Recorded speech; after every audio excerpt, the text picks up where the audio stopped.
Austérité ou relance? Comment choisir?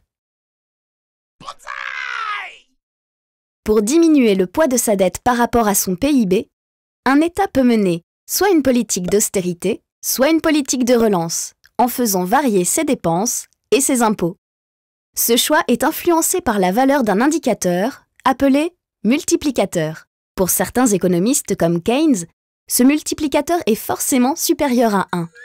L'État devrait donc mener une politique de relance, c'est-à-dire augmenter ses dépenses pour augmenter son PIB. Par exemple, un État paie une entreprise 100 000 € pour construire une école. Il creuse donc sa dette de 100 000 €.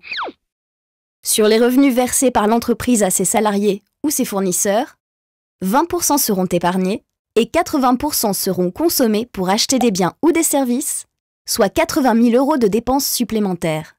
Sur ces 80 000 € dépensés, 20% seront épargnés et 80% seront dépensés, soit 64 000 € de dépenses supplémentaires dans l'économie. Ce processus d'épargne et de dépenses va continuer jusqu'à ce qu'il n'y ait plus de revenus à épargner ou à dépenser. Si on fait la somme de tous les montants dépensés dans l'économie, on arrive à un total de 500 000 € pour une augmentation des dépenses publiques initiales de 100 000 €.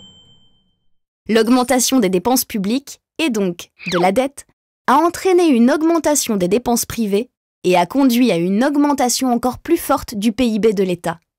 Sa dette a augmenté moins vite que son revenu.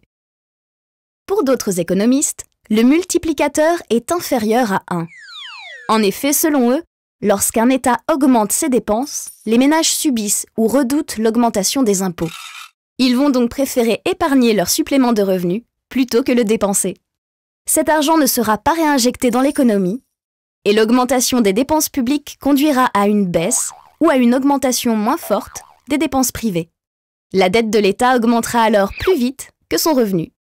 L'État devrait donc suivre une politique d'austérité, c'est-à-dire baisser les dépenses publiques et ou augmenter les impôts. Les économistes ont toujours débattu de la manière de calculer les multiplicateurs. Aujourd'hui, de nombreux économistes, dont ceux du FMI, pensent que les multiplicateurs seraient supérieurs à 1. Les États devraient donc se tourner vers une politique de relance. Cependant, cette politique paraît risquée pour de nombreux pays, car si le multiplicateur n'est en réalité pas supérieur à 1, cela pourrait avoir de lourdes conséquences sur l'économie et sur la dette.